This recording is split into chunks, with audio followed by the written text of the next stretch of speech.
जिस भी एग्जाम्स में सामान्य हिंदी का जो पेपर आता है, ठीक है, तो उसके कुछ बेसिक जो क्वेश्चंस होते हैं, अगर हमें बेस पता है तो हम आगे के क्वेश्चन जो है आसानी से कर सकते हैं। और जिन लोगों को बेस नहीं पता होता है वो छोटे छोटे क्वेश्चन में फंस जाते हैं। तो चलिए स्टार्ट करते हैं। अगर चैनल पर नए हैं तो प्लीज़ चैनल को सब्सक्राइब जरूर करें और बेल आइकन प्रेस कर दें ताकि कोई वीडियो अपलोड करेंगे नोटिफिकेशन जो है आपको मिलता रहेगा, ठीक है।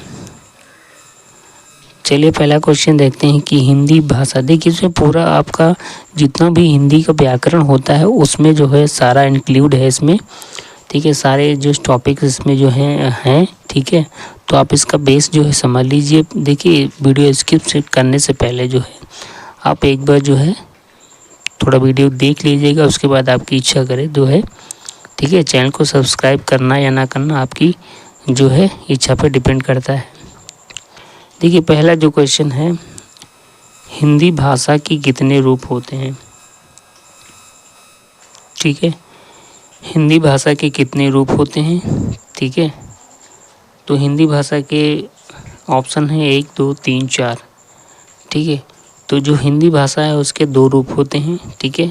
2 रूप होते हैं। कौन सा?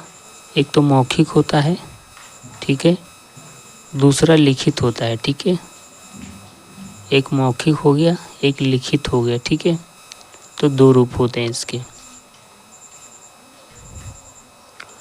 चलिए अगला क्वेश्चन देखते हैं। हिंदी भाषा की मूल ध्वनियाँ कितनी है, ठीक है। मूल ध्वनियाँ कितनी है? ऑप्शन है 19, 28, 33 और 44, ठीक है। तो इसमें जो ऑप्शन आपका डी सही हो जाएगा, 44, ठीक है। 44 सही होती हैं। देखिए 11 स्वर होते हैं, 33 व्यंजन होते हैं, कुल मिला के जो है 44 ध्वनियाँ होती हैं, ठीक है। अगला जो क्वेश्चन है, हिंदी भाषा की लिपि कौन सी है, ठीक है। तो ये सभी जानते हैं, हम इसको जो आंसर भाई बता दे रहे हैं, ठीक है। इसका जो ए ऑप्शन है देवनागरी सही हो जाएगा। गुरमुखी ये पंजाबी भाषा की होती है, ठीक है। गुरमुखी जो लिपि होती है ये पंजाबी भाषा की होती है, ठीक है।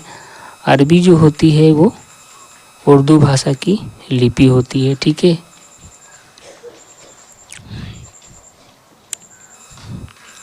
अगला जो क्वेश्चन है, हिंदी व्याकरण के कितने भाग हैं, ठीक है। हिंदी व्याकरण के कितने भाग हैं, ठीक है। तो हिंदी व्याकरण के जो हैं 3 भाग होते हैं, ठीक है। कौन कौन से? वर्ण विचार, ठीक है, वर्ण विचार हो गया, शब्द विचार, ठीक है, शब्द विचार होते हैं, ठीक है। अगला जो होता है वाक्य विचार, ठीक है। ऐसा इसलिए होता है क्योंकि वर्णों के मिलने से शब्द बनता है और शब्दों के मिलने से वाक्य बनता है, ठीक है। तो हिंदी व्याकरण के जो है 3 भाग होते हैं। अगला जो क्वेश्चन है, हिंदी वर्णों के कितने भेद होते हैं? हिंदी वर्णों के कितने भेद होते हैं, ठीक है।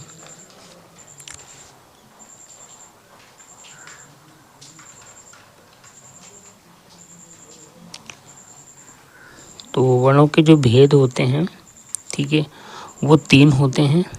कौन से? एक तो स्वर आपका हो गया, ठीक है, दूसरा व्यंजन हो गया, ठीक है, स्वर हो गया, व्यंजन हो गया, और तीसरा जो होता है अयोगवाह, ठीक है, जिसको आफ्टर साउंड बोलते हैं। स्वर यानी कि वॉवेल्स होते हैं, व्यंजन यानी कॉन्सोनेंट होते हैं, अयोगवाह आफ्टर साउंड होता है, ठीक है। तो स्वर वर्णों के 3 भेद होते हैं, स्वर, व्यंजन और अयोगवाह। अगला जो क्वेश्चन है, निम्न में से स्वर कौन सा है, ठीक है, कौन से हैं? तो इसमें जो स्वर है, ठीक है, देखिए स्वर में आता क्या क्या है, ठीक है। इसका आंसर हम बता दे रहे हैं, ऑप्शन ए इसका सही हो जाएगा।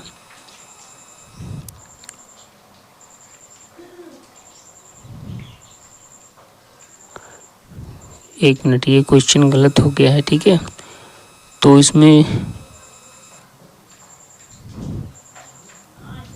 स्वर तो नहीं होना चाहिए, ठीक है। इस स्वर को काट करके इसको व्यंजन कर लीजिए, ठीक है। निम्न में से व्यंजन जो हैं ये हैं, ठीक है, बाकी सब स्वर हैं, ठीक है। छोटा बड़ा, छोटी बड़ी, छोटाऊ बड़ाऊ, और इसके बाद ऋढ़ होता है, ठीक है। ए होता है, आए होता है, ओ होता है, आओ होता है, ठीक है। ये जो है मिस्टेक, टाइपिंग मिस्टेक है, ठीक है। तो इसके अलावा जो आप देख लीजिएगा व्यंजन में ये सही हो जाएगा, डी ऑप्शन। और छोटा बड़ा, छोटी बड़ी, छोटाऊ बड़ाऊ, ऋ, ए, आए, ओ, आओ, ठीक है। कुल मिला के ये इसमें जो है 11 स्वर होते हैं, ठीक है। ये क्वेश्चन जो है गलत टाइप हो गया शायद। अगला जो क्वेश्चन है, निम्न में से स्वर कौन से हैं, ठीक है। तो इसमें जो है राइट आंसर आपका डी हो जाएगा, क्योंकि ये सारे स्वर हैं, ठीक है। ये भी तीनों ऑप्शन इसमें सही हो जाएंगे, ये सारे स्वर हैं, ठीक है। इसके अलावा जो हमने बता दिया ऋ, ए, आए, ओ, आओ भी स्वर होते हैं, ठीक है। यानी कि टोटल 11 स्वर होते हैं, ठीक है। उम्मीद करते हैं वीडियो आपको अच्छा लग रहा होगा। देखिए हम बेस से एकदम बता रहे हैं, जहाँ से स्टार्टिंग होती है हिंदी की, ठीक है। जिससे क्या होगा कि आपका जो ग्रामर क्लियर होगा तो आपको समझने में ज़्यादा आसानी होगी, ठीक है। अगला जो क्वेश्चन है, निम्न में से स्वर के कितने भेद होते हैं, ठीक है। स्वर के कितने भेद होते हैं? तो स्वर के जो होते हैं वो 3 भेद होते हैं, ठीक है। ऑप्शन सी सही हो जाएगा। एक तो आपका ह्रस्व हो जाएगा, दीर्घ हो जाएगा, अगला जो होता है वो प्लुत होता है, ठीक है। तो स्वर के कितने भेद होते हैं? 3 होते हैं, ह्रस्व, दीर्घ और प्लुत, ठीक है। आगे हम बताएंगे इसके बारे में। अगला जो क्वेश्चन है, निम्न में से ही ह्रस्व स्वर कौन सा है, ठीक है। तो ह्रस्व स्वर ऐसे होते हैं, ठीक है, जिन स्वरों के जो उच्चारण में क्या होता है कि थोड़ा समय लगे, ठीक है, उन्हें ह्रस्व स्वर कहते हैं, ठीक है। या उनको मूल स्वर भी बोलते हैं। जिन ऐसे स्वर जिनके उच्चारण में बहुत ही कम समय लगता है, ठीक है। तो ऑप्शन ए इसका राइट हो जाएगा। ये जो 4 हैं, ठीक है, ठीक है, छोटा, छोटी, छोटाऊ और ऋ, ये जो हैं चारों ह्रस्व स्वर होते हैं, ठीक है। इसके अलावा ये जो छोटा, बड़ा, बड़ी, बड़ाऊ, ए, ठीक है, इसके अलावा आए, ओ, आओ, ये क्या हो जाते हैं? दीर्घ हो जाते हैं, दीर्घ स्वर हो जाते हैं। और ठीक है, दीर्घ का मतलब ये होता है कि जिन स्वरों के उच्चारण में जो है जो ह्रस्व स्वर से दोगुना समय लगे। देखिए ह्रस्व में बहुत थोड़ा समय लगता है और दीर्घ में क्या होता है कि उस ह्रस्व स्वर से थोड़ा ज़्यादा समय लगता है, ठीक है। जैसे इसमें छोटा, बड़ी, छोटा, छोटी, छोटाऊ, ऋ, ठीक है, तो ऋ आ गया तो इसमें जो है कम समय लगा, ठीक है। अब इसके बाद जो बड़ा, बड़ी, बड़ाऊ, ए, आए, ओ, आओ, तो इसमें ज़्यादा समय लगेगा, तो ये क्या हो जाएगी? ये दीर्घ हो जाएगा, ठीक है। अगला जो क्वेश्चन है, निम्न में से दीर्घ स्वर कौन सा है? ठीक, तो हम बता ही चुके हैं, ऑप्शन इसका बी राइट हो जाएगा, ठीक है। ये क्या है? दीर्घ स्वर है, ठीक है। क्या है? दीर्घ स्वर है, ठीक है। वीडियो पूरा देखते रहना, बहुत बड़ा भी वीडियो भी इतना बड़ा नहीं है, पर हम कम समय में ज़्यादा चीज़ें समझाने की कोशिश करेंगे, ठीक है। ये हो जाए आपका ह्रस्व हो जाएगा, ठीक है, ये ह्रस्व हो जाएगा ए ऑप्शन, और बी ऑप्शन जो है आपका दीर्घ स्वर हो जाएगा, ठीक है। अगला जो क्वेश्चन है, निम्न में से जो है प्लुत स्वर कौन सा है? ठीक है, तो प्लुत स्वर वो होता है, ठीक है, जिस स्वर के उच्चारण में हमें ह्रस्व स्वर से 3 गुना समय लगता है, यानी कि बहुत ज़्यादा समय लगता है, ठीक है। तो इसमें सबसे ज़्यादा समय किसमें लगेगा? ठीक है, तो ए ऑप्शन इसका सही हो जाएगा। देखिए ओम को अगर आप बोलिए, ठीक है, ओम में जो है सबसे ज़्यादा समय लगेगा, ठीक है। तो ओम यहाँ पे प्लुत स्वर होता है, ठीक है। इसके अलावा जो है इसमें क्या होता है कि ओम जब बोलते हैं तो इसमें क्या होता है कि जिसका जो ओ स्वर है वो लुप्त हो जाता है, ठीक है, इसीलिए इसको प्लुत कहा जाता है, ठीक है। दूर से किसी को बुलाने में समय भी प्लुत उच्चारण किया जाता है, जैसे अरे मोहन, ठीक है, अरे मोहन, ठीक है। तो अरे मोहन कहते हैं तो इसका मतलब यहाँ पे प्लुत स्वर होता है, ठीक है, दूर से किसी को बुलाते हैं जब। अगला जो क्वेश्चन है, व्यंजन कितने प्रकार के होते हैं, ठीक है। तो ऑप्शन 1 2 3 4 है। ऑप्शन इसका जो सही हो जाएगा वो 3 सही हो जाएगा, ठीक है। पहला स्पर्श व्यंजन होता है, कौन सा, स्पर्श व्यंजन होता है। दूसरा जो होता है आपका अंतःस्थ व्यंजन होता है, ठीक है, अंतःस्थ व्यंजन होता है। तीसरा जो होता है वो ऊष्म व्यंजन होता है, ठीक है, ऊष्म व्यंजन, ठीक है। कौन कौन सा, स्पर्श व्यंजन, अंतःस्थ व्यंजन, ऊष्म व्यंजन होता है, ठीक है। तो इसके बारे में भी डिटेल से बात करेंगे, ठीक है। अगला जो क्वेश्चन है, निम्न में से ऊष्म व्यंजन कौन से हैं, ठीक है। तो ऊष्म व्यंजन वो होते हैं, ठीक है, जिनके उच्चारण में क्या होता है कि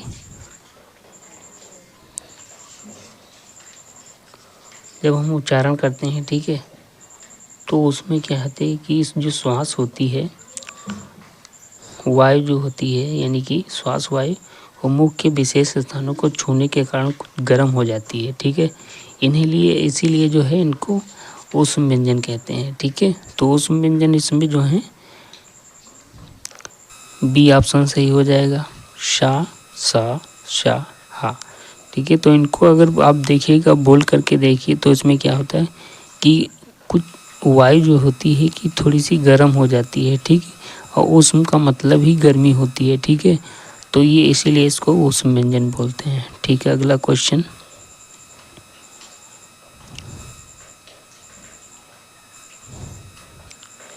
निम्न में से स्पर्श व्यंजन कौन से हैं। देखिए स्पर्श व्यंजन वो होते हैं, ठीक है, जिनके उच्चारण में क्या होता है कि जो जिह्वा होती है, जो जबान होती है, मुख के विभिन्न भागों को स्पर्श करती है, ठीक है। तो इसमें सी ऑप्शन आपका जो है राइट हो जाएगा। इसके अलावा स्पर्श व्यंजन के जो उदाहरण हैं, ठीक है, स्पर्श व्यंजन के जो एग्जाम्पल हैं वो जितने कवर्ग होते हैं, ठीक है, कवर्ग, चवर्ग भी होता है, ठीक है, यानी कि चाचा चाचा या, ठीक है, और टवर्ग भी होता है यानी टाटा दादाना, और तवर्ग भी होता है यानी ताता दादाना, और पवर्ग भी होता है यानी कि पापा बाबा माँ, ठीक है, ठीक है। देखिए टवर्ग में क्या होता है कि टाठा डाढ़ा गड़ा होता है, ठीक है। इसके अलावा जो डा होता है, ठीक है, जो डा बोलते हैं इसको, और ढ़ा बोलते हैं, ये 2 अक्षर भी होते हैं, ठीक है। तो इसको मिला करके जो है स्पर्श व्यंजन होते हैं, यानी कवर्ग हो गया, चवर्ग हो गया, तवर्ग हो गया, तवर्ग हो गया, पवर्ग हो गया, और ये 2 अक्षर और यानी कीड़ा और ढा, ठीक है, ढा। जैसे पढ़ा में हम यूज करते हैं पढ़ा, ठीक है, और पढ़ा में, ठीक है, तो ढा यूज इस्तेमाल करते हैं, तो ये स्पर्श व्यंजन में आ जाता है। अगला जो क्वेश्चन है, निम्न में से अंतःस्थ व्यंजन कौन सा है, ठीक है। तो अंतःस्थ जो व्यंजन होता है, अंतःस्थ व्यंजन में क्या होता है कि जो जबान होती है इसका पूरा जो स्पर्श होता है मुख के किसी विशेष भाग के साथ नहीं होता, ठीक है। तो ऐसे जो इस व्यंजन होते हैं उनको जो है अंतःस्थ व्यंजन कहते हैं। अंतःस्थ जो व्यंजन होते हैं, ठीक है, ये पूरी तरीके से जो है जबान को पूरा स्पर्श मुख के किसी विशेष भाग से नहीं होता, ठीक है। तो इसमें जो है यारा लावा जो है आपका, ठीक है, यारा लावा, ठीक है। तो यारा लावा जो हो जाएंगे भी आपके अंतःस्थ व्यंजन हो जाएंगे, ठीक है,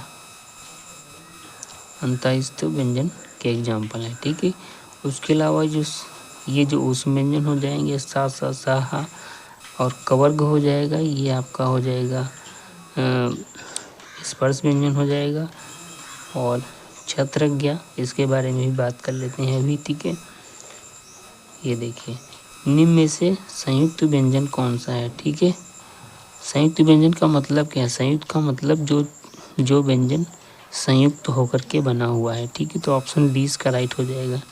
देखिए अब छा जैसे ले लेते हैं, ठीक है। तो छा बना है आधा का और सा से मिल करके, ठीक है। त्रा बना है ता और रा से मिल करके, ठीक है। इसी प्रकार से ज्ञा किससे बना है? जा और या से मिल करके, ठीक है। और स्रा जो आपका बना है, ठीक है, जो स्रा बना है वो शा और रा से मिल करके, ठीक है। तो इस तरीके से ये जो व्यंजन होते हैं छ त्र ज्ञा स्रा, ठीक, तो आपके जो है ये संयुक्त व्यंजन है, ठीक है। हम अपनी तरफ से कोशिश कर रहे हैं कि ठीक है अच्छी तरीके से बताने की उम्मीद करते हैं, जो आप लोगों को पसंद आएगा, ठीक है।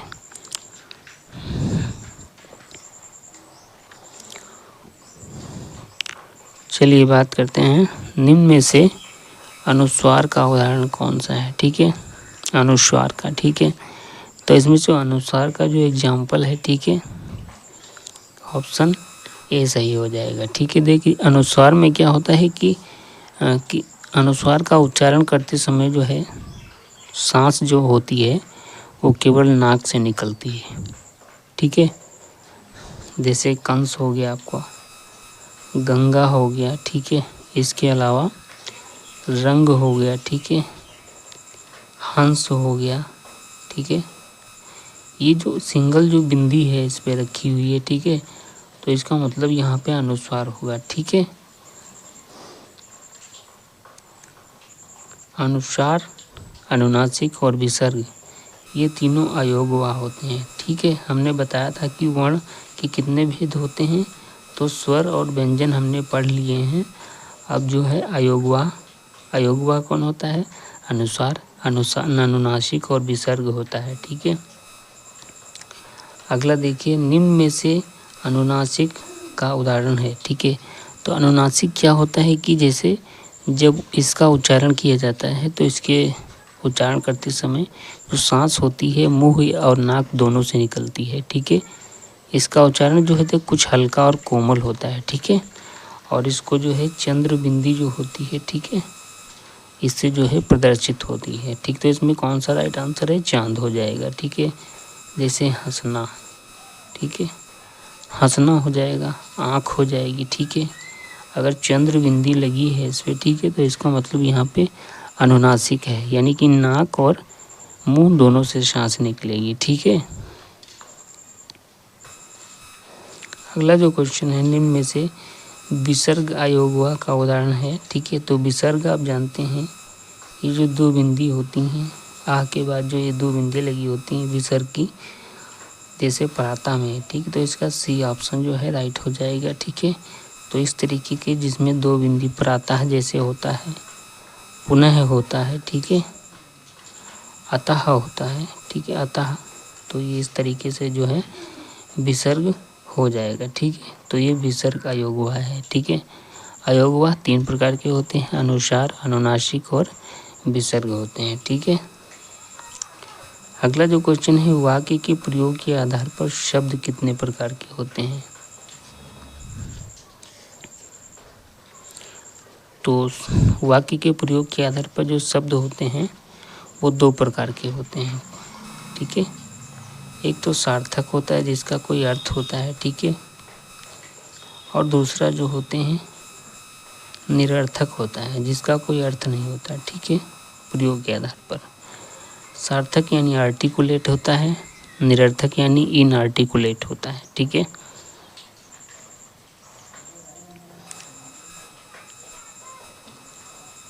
अगला जो क्वेश्चन है, वाक्य के प्रयोग के आधार पर शब्द कितने प्रकार के होते हैं? ये शायद रिपीट हो चुका है, ठीक है, तो ये हमने बता दिया 2 प्रकार के, कोई दिक्कत नहीं है। अब देखिए अगला जो है, शब्दों का वर्गीकरण कितने आधार पर किया जाता है, ठीक है। शब्दों का चलिए, आपको हमने सार्थक शब्द नहीं बताया। सार्थक का मतलब जिनका कोई अर्थ निकलता हो, और निरर्थक जो होते हैं जैसे चाय वाय, ठीक है। तो चाय तो ठीक है, लेकिन वाय जो है इसका कोई मतलब नहीं है, ठीक है। पानी वानी, ठीक है। ठंडा वंडा, तो ये निरर्थक शब्द होते हैं, ठीक है।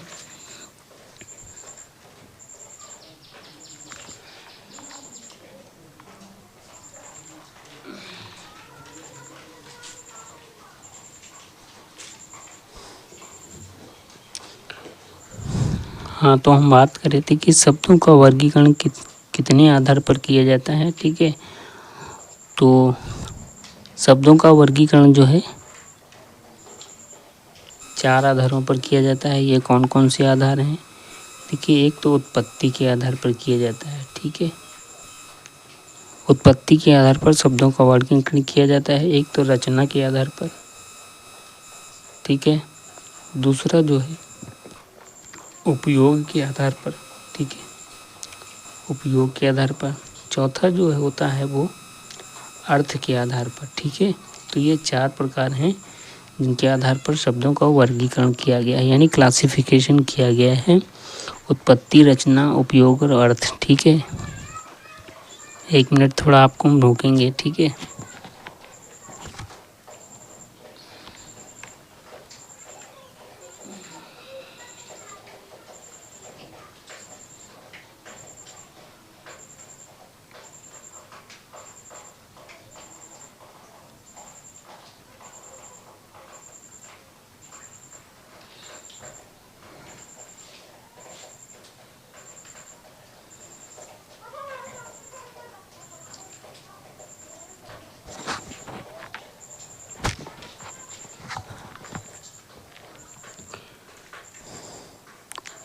चलिए, अगला जो हमारा क्वेश्चन है, उत्पत्ति के आधार पर शब्दों के कितने भेद होते हैं? तो उत्पत्ति के आधार पर जो शब्दों के 4 भेद होते हैं, ठीक है। 4 भेद होते हैं उत्पत्ति के आधार पर। 4 भेद कौन कौन से हैं? जैसे आपका हो गया तद्भव हो गया, ठीक है। तत्सम हो गया आपका, देशज हो गए, ठीक है, यानी कि जो देसी शब्द होते हैं, ठीक है। दूसरा आपके विदेशी शब्द होते हैं, ठीक है। उत्पत्ति यानी तद्भव, तत्सम, देशज और विदेशी, ये जो उत्पत्ति के आधार पर जो है शब्द के जो है 4 भेद होते हैं, 4 प्रकार होते हैं। अगला जो क्वेश्चन है, रचना के आधार पर शब्दों के कितने भेद होते हैं? रचना के आधार पर, ठीक है। तो रचना के आधार पर जो है ये 3 प्रकार के होते हैं, ठीक है। सी ऑप्शन इसका सही हो जाएगा। 3 प्रकार से कैसे? जैसे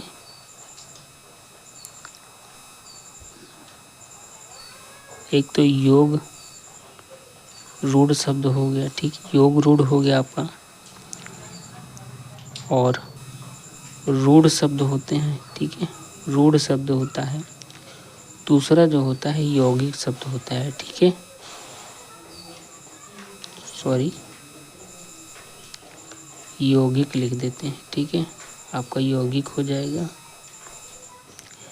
तो रूढ़ हो जाएगा, यौगिक हो जाएगा, योग रूढ़ हो जाएगा, ठीक है। इसके बारे में जो है आगे बात करेंगे अभी।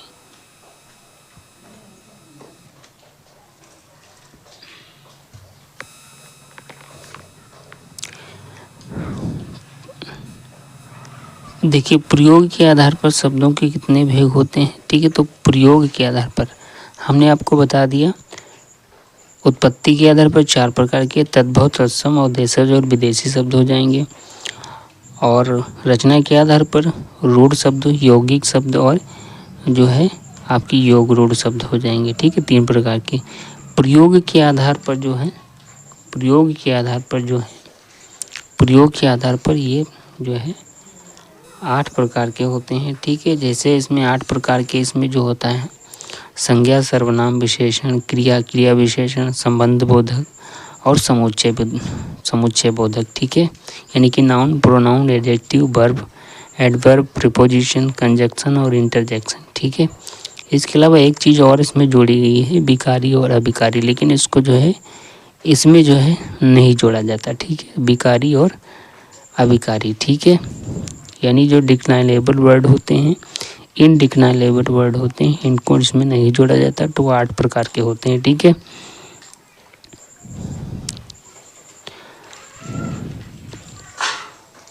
अगला जो क्वेश्चन है, इनमें से विकारी शब्द कौन से हैं, ठीक है। तो इसका जो राइट आंसर हो जाएगा बालक बालिका। विकारी का मतलब जो है इसमें जिसके कोई लिंग, काल, ठीक है, या एक वचन बहुवचन में कोई परिवर्तन किया जा सके। जैसे बालक का, ठीक है, बालक बालिकाएं भी कर सकते हैं, ठीक है, परंतु धीरे धीरे में कोई परिवर्तन नहीं कर सकते, और में कोई परिवर्तन, किंतु में कोई परिवर्तन नहीं कर सकते, ठीक है। तो ये अभिकारी हैं। बालक बालिका जो है ये विकारी शब्द है, ठीक है, इसमें विकार है, ठीक है। और ये बाकी जो तीनों हैं ये अविकारी हैं, ठीक है, बाकी जो तीनों हैं ये अविकारी हैं, ठीक, यानी इसमें जो है परिवर्तन नहीं होगा, बालक बालिका में परिवर्तन हो सकता है। अगला जो क्वेश्चन है, इनमें से अविकारी शब्द कौन से हैं, ठीक है, अविकारी। तो इस बालक बालिका जो हमने बता दिया ये विकारी शब्द है, धीरे धीरे ये अविकारी शब्द हो जाएगा, ठीक है। तो ऑप्शन 20 का सही हो जाएगा और सी भी इसमें सही हो जाएगा, ठीक है। तो ऑप्शन कौन सा सही हो जाएगा, डी सही हो जाएगा, ठीक है। यानी बी और सी जो ये दोनों ऑप्शन है, ठीक है, बी और सी, ठीक है, तो ये दोनों राइट हो जाएंगे। ऑप्शन डी इसका जो है राइट हो जाएगा, ठीक। अविकारी शब्द जो है एक चीज़ ध्यान रखिएगा, ठीक है। तो अविकारी जो शब्द होता है वो उसका लिंग, वचन, ठीक है, कारक और कुछ परिवर्तन नहीं होता, चाहे किसी भी सिचुएशन में हो, ठीक है। अगला जो क्वेश्चन है, निम्न में से अभी, चलो रिपीट हो गया, कोई बात नहीं। अर्थ के आधार पर जो है शब्दों के कितने भेद होते हैं, तो अर्थ के आधार पर शब्दों के 5 भेद होते हैं। डी ऑप्शन इसका राइट हो जाएगा, ठीक है। 5 जो कैसे होंगे, ठीक है, जैसे पर्यायवाची हो गया आपका, विलोम हो गया, एकार्थी हो गया, अनेकार्थी हो गए, श्रुति समभिन्नार्थक शब्द हो गया। पर्यायवाची आप जानते हैं, विलोम जानते हैं, एकार्थी जिनका एक ही अर्थ होता है, अनेकार्थी जिनके एक ही शब्द के कई अर्थ होते हैं। श्रुति समभिन्नार्थक का मतलब ये होता है कि सुनने में समान होते हैं लेकिन उनके अर्थ अलग अलग होते हैं। जैसे कुल और कूल, जैसे कुल हो गया वंश हो गया और कूल हो गया किनारा हो गया, ठीक है। तो अभी हम बात करते हैं आगे, ठीक है। निम्न में से तत्सम शब्द कौन सा है, ठीक है। निम्न में से तत्सम शब्द, देखिए तत्सम जब शब्द होता है, ठीक है, तत्सम जो होता है, देखिए संस्कृत में जैसे इस्तेमाल किया जाता है, ठीक है, वैसे ही इसको हिंदी में इस्तेमाल किया जाता है, ठीक है।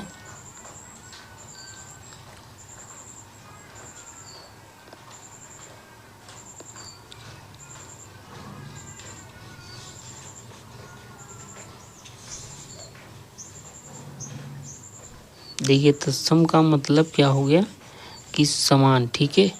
संस्कृत भाषा के जो शब्द बिना किसी परिवर्तन के हिंदी भाषा में प्रयोग किए जाते हैं, ठीक है। पहले इसकी परिभाषा जो है आप सुन लीजिए, ठीक है। यानी कि संस्कृत भाषा के जो शब्द बिना किसी परिवर्तन के हिंदी भाषा में प्रयुक्त होते हैं या इस्तेमाल होते हैं इन्हें तत्सम शब्द कहते हैं, ठीक है। तो इसमें क्या सही है,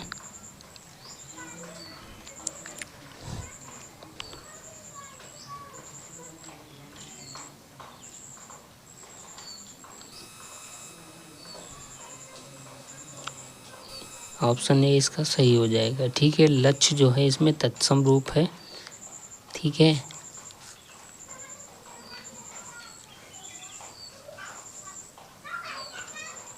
और इसका जो तद्भव हो जाएगा वो लाख हो जाएगा, ठीक है। यानी संस्कृत भाषा के जो शब्द बिना किसी परिवर्तन के हिंदी भाषा में प्रयुक्त होते हैं उन्हें तत्सम शब्द कहते हैं, ठीक है।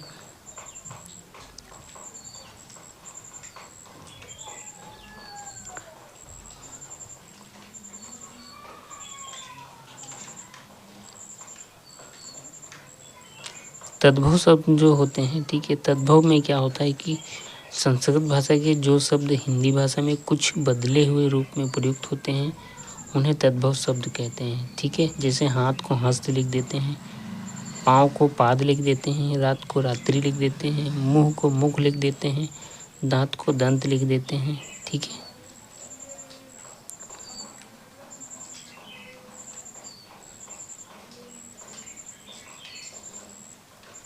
और इस हिसाब से ये ऑप्शन जो है गलत है, मुझे पहले से ही डाउट हो रहा था, ठीक है, क्योंकि ये यहाँ पे तद्भव का एग्जाम्पल है, ठीक है।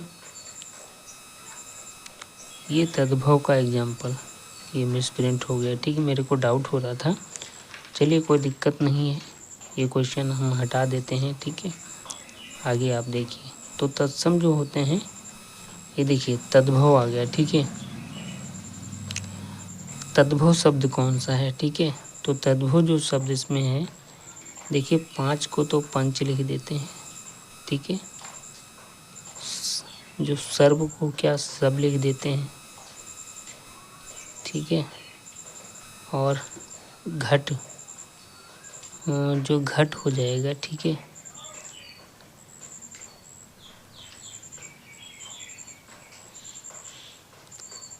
घट को घड़ा लिख देते हैं, ठीक है। तो ये तद्भव शब्द हैं जो, ठीक है, सारे ये तद्भव शब्द हैं। और जो पीत है, इसमें पीत जो ऑप्शन है ये आपका तत्सम हो जाएगा, सॉरी, इसको पीत को पीला लिख देते हैं, ठीक है। तो इसमें तो सारे सब के सब जो हैं सही हैं, ठीक है, सारे के सारे जो हैं इसमें सही हो जाएंगे, ठीक है। तो सारे ये तद्भव हैं, ठीक है, तद्भव शब्द हैं, ठीक है। इसमें जो है ऑप्शन ई होना चाहिए था, यानी ये सभी, तो ये सभी जो हैं तत्सम है, ठीक है। चलिए अगला देखते हैं, ठीक है। निम्न में से देशज शब्द कौन से हैं? देशज क्या होते हैं? जो हमारी जो है देश में ही ये शब्द बनाए गए हैं, ठीक है। तो ऑप्शन इसमें ए सही हो जाएगा। गाड़ी जो है आपका देशज शब्द है। इसके अलावा जो है पैसा, जूता, लोटा, रोटी और बेटा, ठीक है, रोटी, बेटा, लोटा, ठीक है, लोटा, ये सारे जो हैं देसी शब्द हैं। अगला जो क्वेश्चन है, इनमें से विदेशी शब्द कौन सा है, ठीक है। तो जूता जो हो गया ये तो देसी है, बेटा आपका देसी हो गया, ठीक है। इसके अलावा चिड़िया आपका देसी हो गया, शहर जो है ये आपका विदेशी शब्द है, ठीक है। तो इसमें आपका डी ऑप्शन सही हो जाएगा। विदेशी शब्द शहर जो होता है ये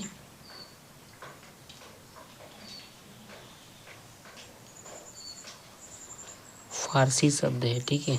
तो फारसी क्या है, इसका मतलब विदेशी है, ठीक है। तो ये आपका फारसी शब्द है शहर, ठीक है। देखिए वो क्वेश्चन में क्या था कि मिस टाइपिंग की वजह से जो है गड़बड़ हो रहा था, मेरे को डाउट हो रहा था, इसीलिए हमने जो इसको सही करा दिया। अगला जो क्वेश्चन है, निम्न में से रूढ़ शब्द कौन सा है, ठीक है। तो रूढ़ शब्द कौन सा है? रोटी, गुणगान, पंकज और चारपाई, ठीक है। तो जो शब्द परंपरा में किसी विशेष अर्थ से प्रसिद्ध और प्रचलित हो गए हैं, जिनकी मूल रचना का पता ना हो, उन्हें रूढ़ शब्द कहते हैं, ठीक है। इन शब्दों के टुकड़े करने पर कोई अर्थ नहीं निकलता है, ठीक है। तो ऐसा समझ लीजिए। तो इसका जो रोटी हो जाएगा ये आपका जो है रूढ़ शब्द हो जाएगा। इसको अगर तोड़ दें तो इसमें कोई परिवर्तन जो है इस निरर्थक हो जाएगा, ठीक है। अगला जो क्वेश्चन है, निम्न में से योग रूढ़ शब्द कौन सा है? तो इसमें जो योग रूढ़ शब्द आपका हो जाएगा, ठीक है, योग रूढ़ जो शब्द आपका हो जाएगा वो विद्यालय हो जाएगा, क्योंकि विद्या प्लस आलय, इसमें जो है दो चीज़ें हैं, ठीक है, विद्या प्लस आलय, सॉरी ये गलत हो जाएगा। पंकज जो है आपका राइट आंसर हो जाएगा, योग रूढ़ शब्द, क्योंकि ये जो है विद्यालय यौगिक शब्द हो जाएगा, ठीक है। विद्यालय आपका यौगिक शब्द हो जाएगा, पानी जो आपका है रूढ़ शब्द हो जाएगा, और जो घर है वो आपका रूढ़ शब्द हो जाएगा, ठीक है। अगला जो क्वेश्चन है, निम्न में से यौगिक शब्द कौन सा है। ठीक, यौगिक का मतलब दो या दो से जो ज़्यादा चीज़ें होती हैं। ठीक है, तो यौगिक शब्द क्या है, विद्यालय हो जाएगा। ये ऑप्शन पहले आ गया था, इस वजह से थोड़ा सा दिक्कत हो गई। ठीक है, तो दो चीज़ें इसमें है। ठीक है,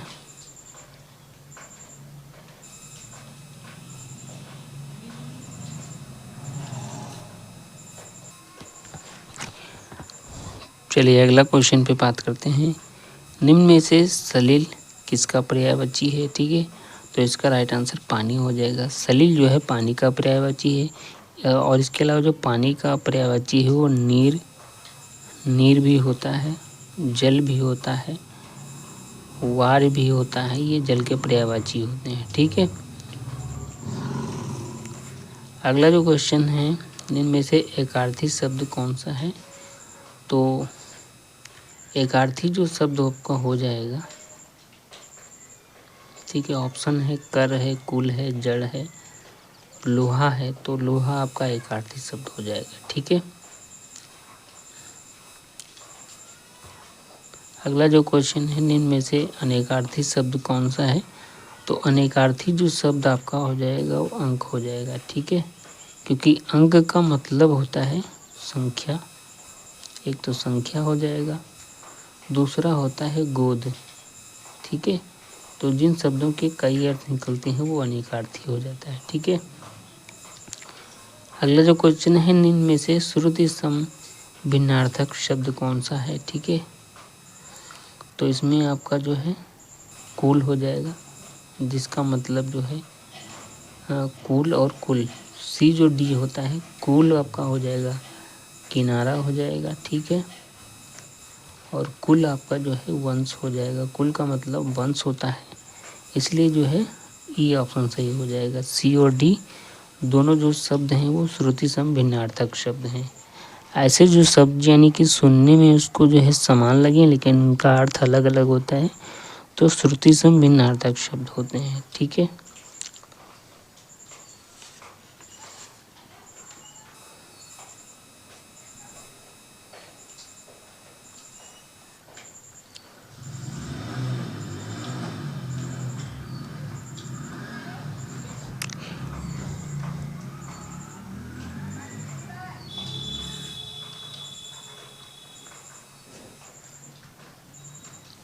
चलो मिलते हैं नेक्स्ट वीडियो में नेक्स्ट अपडेट के साथ। उम्मीद करते हैं वीडियो आपको अच्छा लगा होगा। वीडियो अच्छा लगा तो चैनल को लाइक सब्सक्राइब करें। धन्यवाद।